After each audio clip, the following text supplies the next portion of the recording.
So I became very intrigued by this 9th chapter of Matthew because it's a little atypical of Matthew.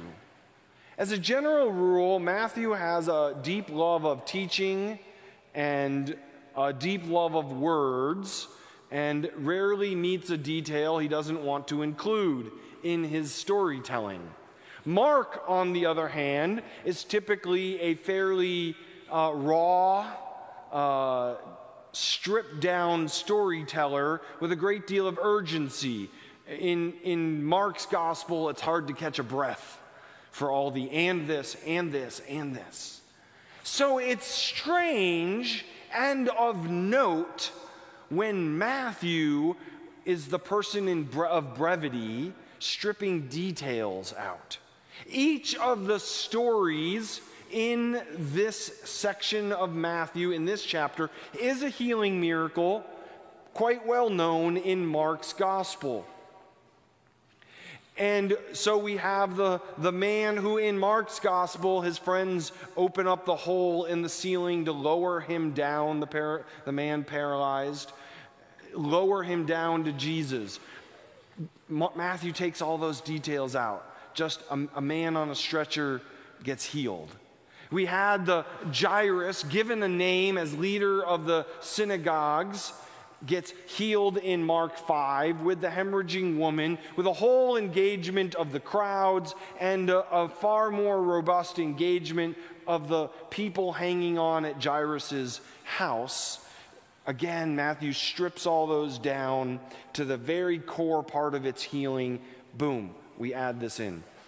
Little interjections with the Pharisees, with the scribes, and with John's disciples. And then back to healing, back to the 2 people born blind, a miracle story he's actually going to retell later in his gospel, and then a demoniac. Healing, healing, healing, healing, stripped down, and consistently what is pulled from the text as Mark tells the story are the details that make the story about the person being healed. This chapter is about Jesus healing. Healing again and again and again and again. Matthew, who is well known for his huge preaching moments and his huge teaching sections like the Sermon on the Mount with the Beatitudes, his 5 great moments of teaching, Matthew gives us this chapter, which is a power-packed chapter about healing, that Jesus heals.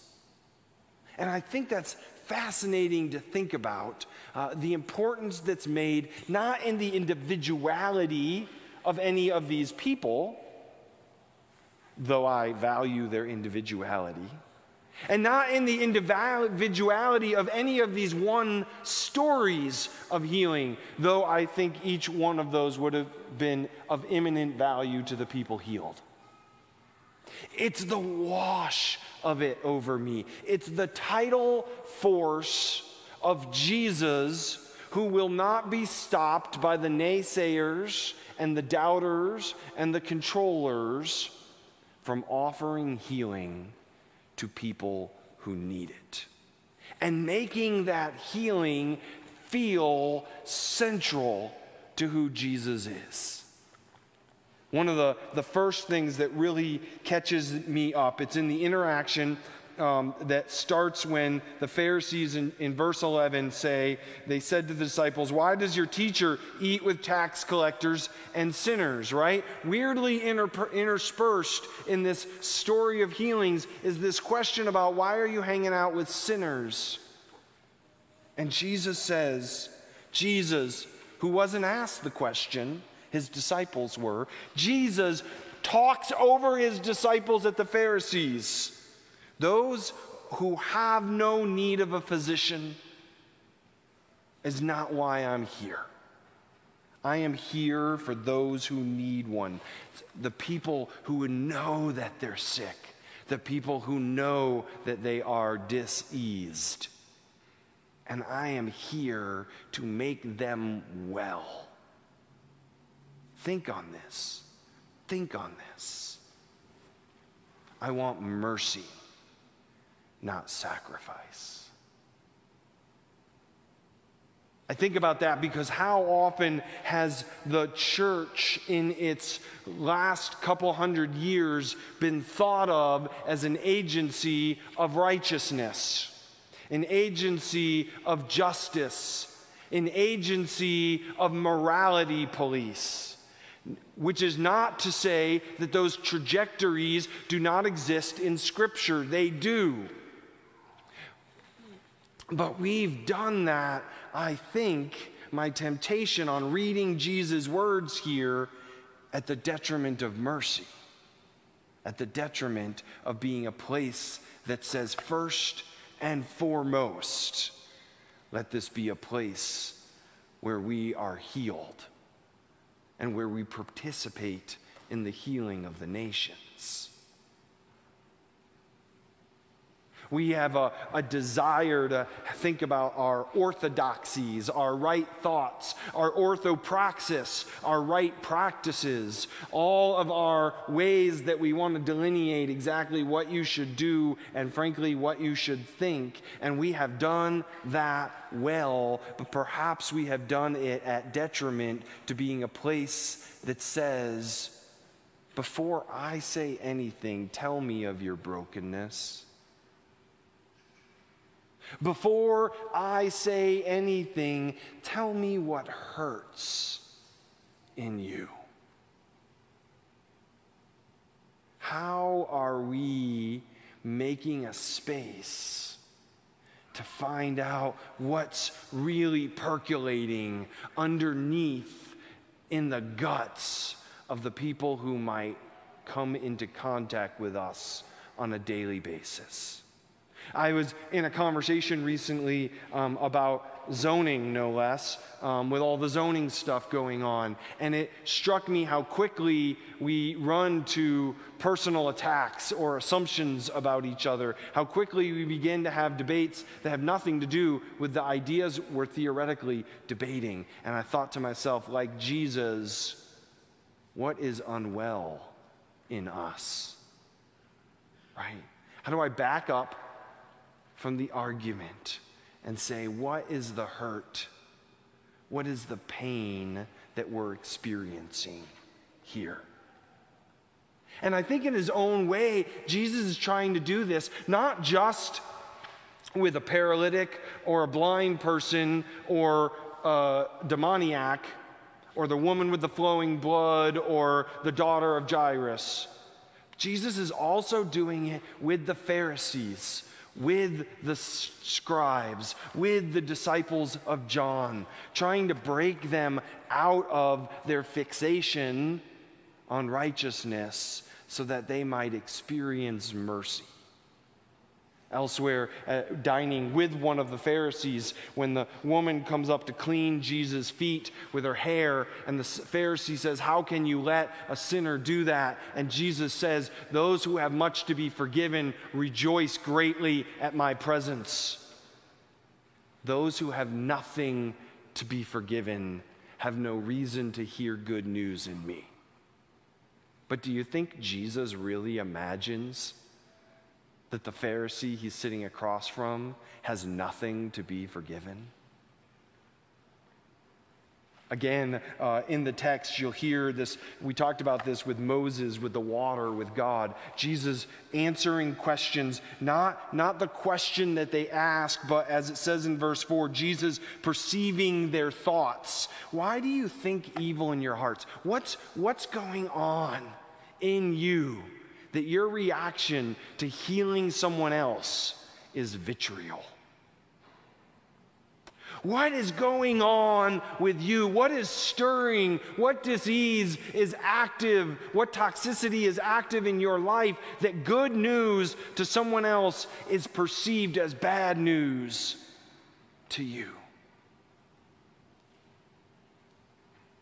And I start to think these are healing interactions too.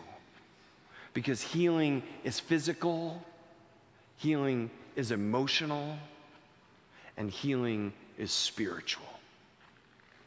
And so in these conversations of healing, we get questions about faith. We get questions about authority. We get questions about sin. I want you to think about a thing. I want you to think about mercy and not sacrifice, Jesus says.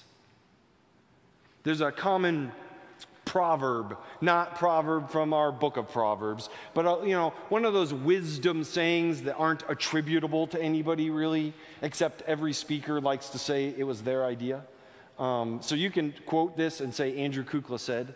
I did say it, I just didn't come up with the thought. That the church should not be a rest home for saints, but a hospital for sinners, right?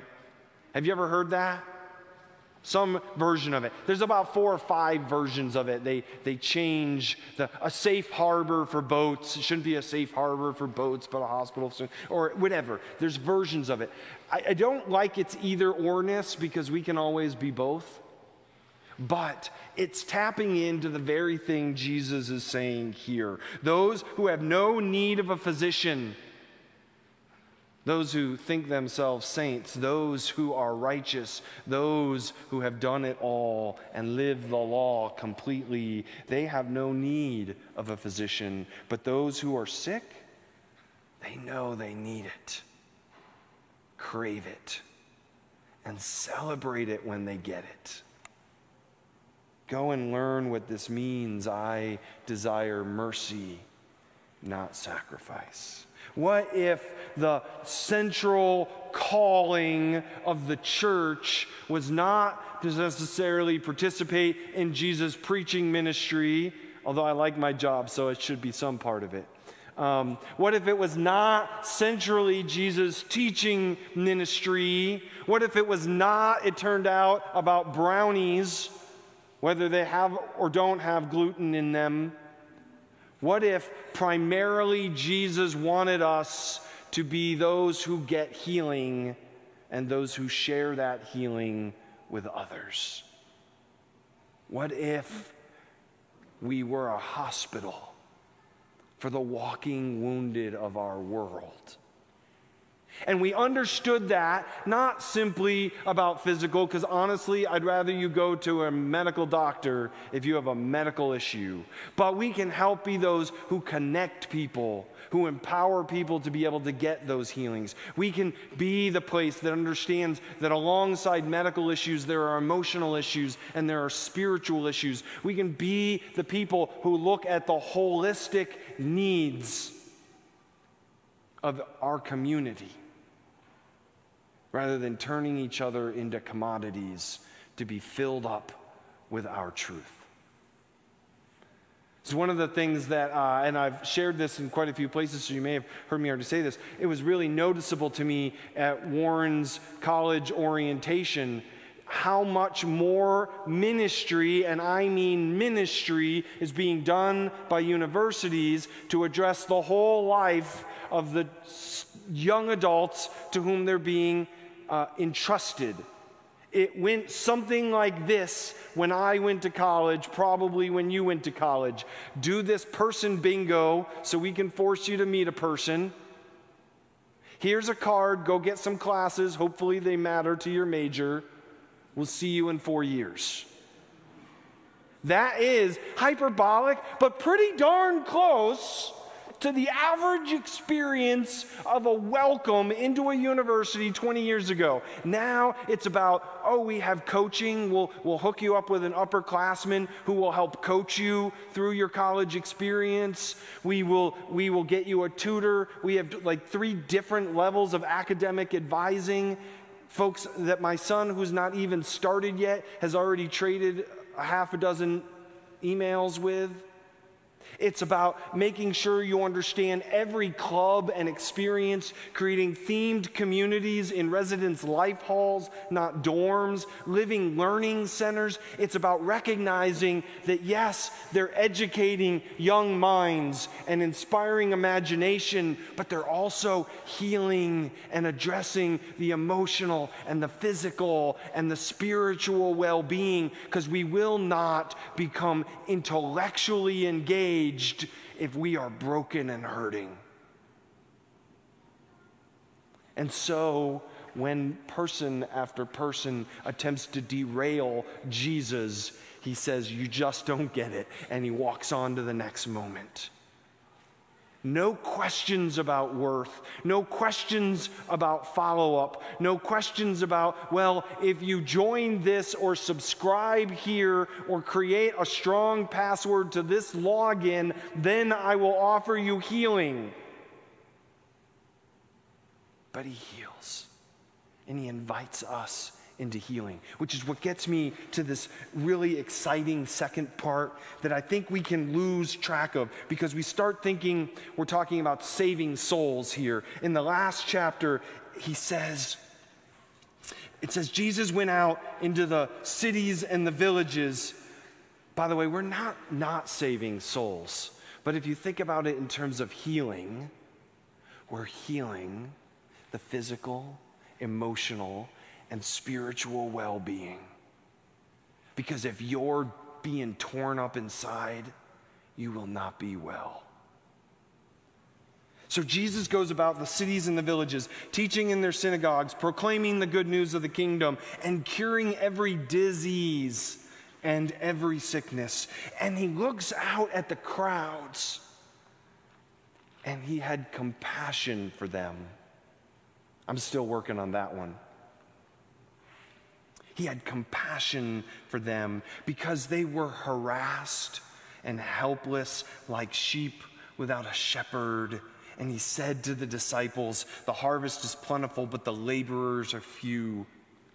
Therefore, ask the Lord of the harvest to send laborers out into the harvest." And I think we can look at that and go, oh, okay, so the harvest, because that's eschatological language, we're about saving souls. He just needs laborers to go out and get all the saved and pull them out into some little elevator that'll go up to heaven, right? That's one way of looking at it. But that's missing what we've been talking about. Healing, healing, healing, healing. Jesus looks out in the crowd and it says he has a compassion because we're so hurting.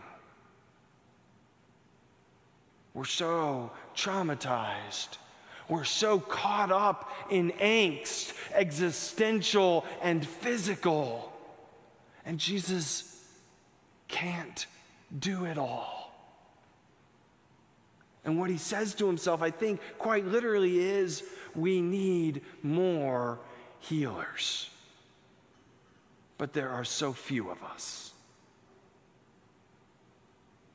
And insofar as the church imagines itself in the truth game in opposition to the healing game, in the sacrifice game in opposition to the mercy game, in the teaching game in opposition to the holistic health game, then there are less and less laborers every day. What does it mean that Jesus at his core was a healer, had a healing ministry that he wanted to offer to everyone, and that he looked at his disciples and said, "You need to get well so you can join me in sharing that wholeness with the world"? What would it look like if that's what we made church to be? This is the word of the Lord. Thanks be to God.